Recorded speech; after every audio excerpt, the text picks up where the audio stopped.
सभी को नमस्कार। ईवीएस की क्लास में आप सभी का स्वागत है। पिछली वीडियो में हमने कुछ विशेष प्रकार के पौधों के बारे में जाना था। आइए अब जानते हैं पेड़ पौधों के अंग या भाग कहिए या तंत्र कहिए। देखिए, मुख्य रूप से दो भागों में बांटा गया है, जड़ तंत्र या जड़ें, दूसरा है प्रहोतंत्र। इसके बहुत सारे भाग हो जाते हैं, तना, शाखाएं, पत्तियां, फल और फूल। चलिए डिस्कस करते हैं जड़ तंत्र के बारे में, जड़ों के बारे में। पेड़ पौधे आप सभी ने देखे हैं, तो जड़ें भी आप सभी ने देखी हैं। तो जड़ के बारे में कुछ महत्वपूर्ण पॉइंट्स हैं, वो जानते हैं।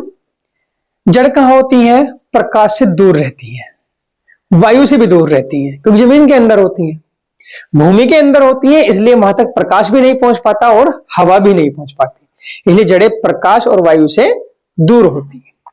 दूसरा, पौधे का अवरोही भाग है। अवरोही होता है जो नीचे तरफ जाता है। भ्रूण के मूलांकुर से बनती है और रंगहीन होती है। मूलांकुर जब होता है, जब बीज फूटता है, वो भ्रूण के मूलांकुर से बनती है। जड़ों पर जो होते हैं मूल रोम होती हैं, यानी जड़ों, मुख्य जड़ के ऊपर और छोटी छोटी जड़ें निकलती हैं, और छोटी छोटी जड़ें में बालों की तरह की जड़ें निकलती हैं, जिन्हें मूल रोम बोलते हैं। वे क्या काम करती हैं? मिट्टी के अंदर में धस जाती हैं अच्छे से और जल को अवशोषित करती हैं जमीन से।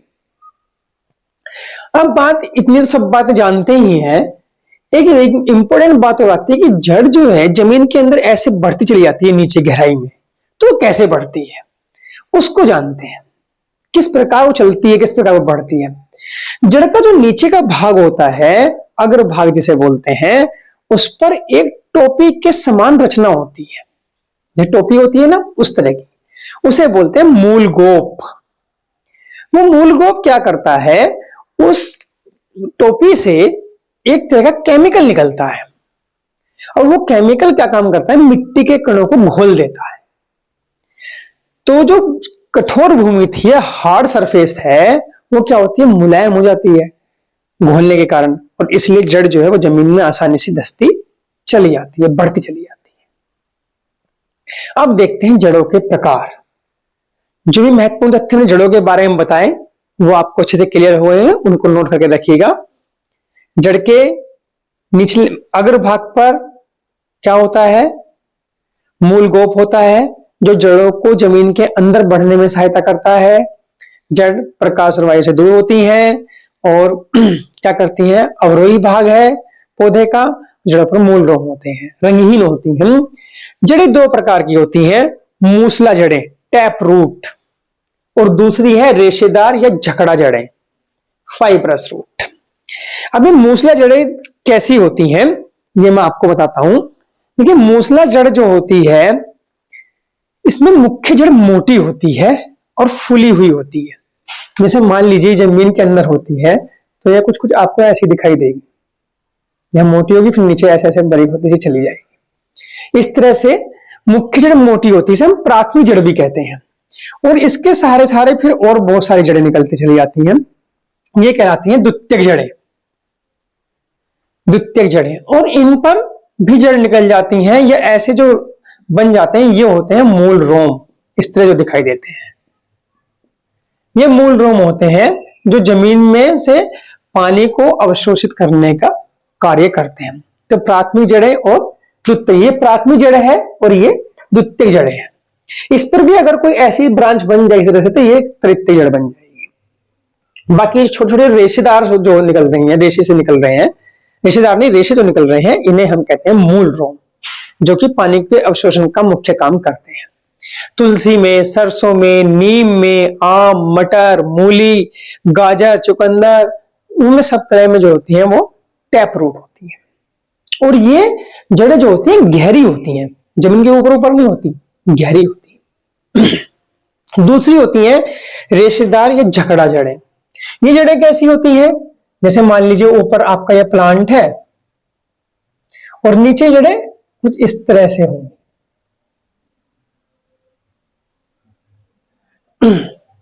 इसमें कोई एक जड़ नहीं होगी, बहुत सारी होंगी, मुख्य जड़ नहीं होती इसके अंदर भी। ये जो तना है इसका, उसके आधार से ही पतली पतली रेशेदार जड़ें निकलती रहती हैं बहुत सारी, और ये सारी समान मोटाई की होती हैं। गेहूं में, धान में, मक्का में, प्याज, प्याज सबसे अच्छा एग्जाम्पल है, प्याज में, घास, जौ, क्योंकि प्याज की जड़ नॉर्मली जो आती है उसमें देखने को मिल जाती है, उसमें जो है ये मिलती है।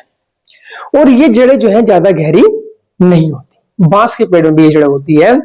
और एक बात ध्यान रखिएगा, बांस जो होता है वो घास की गिनती में आता है। सबसे लंबी घास अगर पूछा जाए तो बांस ही होती है। ये जड़ें ज्यादा गहरी नहीं होती।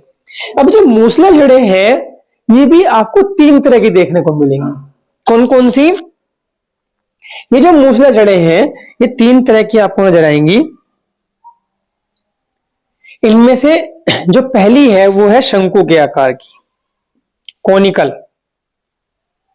जैसे हम देखा गाजर, गाजर जो होती है ऊपर से चौड़ी होती है और नीचे से बारीक हो जाती है, शंकु के आकार की, यानी इस तरह की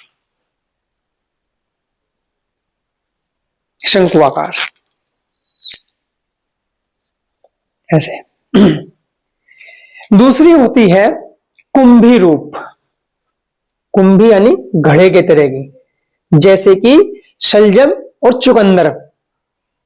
इसे हम बोलते हैं नेपी वॉर्म, इसे बोलते हैं कोनिकल, और इसे बोलते हैं नेपी फॉर्म। तीसरी है तरकुरूपी, तरकुरूपी, नेपी फॉर्म और फ्यूजिफॉर्म। ये जड़ देखने को मिलेगी मूली में आपको। कैसे होती है? बीच में से फूली हुई होती है और किनारों पर से पतली होती है। मूली जो है ऊपर से और नीचे से पतली होती है, बीच में से फूली हुई होती है। तो टैप रूट आपको 3 तरह के मिलेंगे, शंकुआकार, कुंभी और तर्क रूपी देखने को। ये आपको गाजर में मिलेगी, ये शलजम और चुकंदर में मिलेगी, और ये मूली में देखने को मिलेगी। मीन्स कॉनिकल, दूसरी है नेपीफॉर्म, और तीसरी है फ्यूजिफॉर्म। चलिए अब देखते हैं जड़ों के क्या कार्य होते हैं। जड़ों के कार्य आप सभी जानते हैं। वैसे तो जड़ क्या करती है? पौधे को या पेड़ को जमीन में जमा के रखती है। दूसरा, जड़ें मिट्टी से जल और खनिज का अवशोषण करती हैं। तीसरा महत्वपूर्ण काम क्या करती हैं? जड़ें मृदा अपरदन, सॉइल इरोजन को भी रोकती हैं। और कुछ पौधों में, सब में नहीं, इसलिए मुख्य काम नहीं है उनका, कुछ पौधों में जो जड़ें होती हैं वो भोजन को भी संग्रहित करती है, भंडारण करती हैं। जैसे हमें देखने को मिलेंगी ऐसी जड़ें गाजर में, मूली में। तो ये कुछ उसमें जो है ना भंडारण करती हैं, कुछ कुछ जड़ें, सब नहीं, इसलिए मुख्य उसमें नहीं है कार्य में। मुख्य कार्य में यही है, जड़ों को जमा कर रखती हैं, जल और खनिज का अवशोषण करती हैं, और मृदा अपरदन में सॉइल इरोजन को रोकती हैं। ये तो थे जड़ के मुख्य कार्य।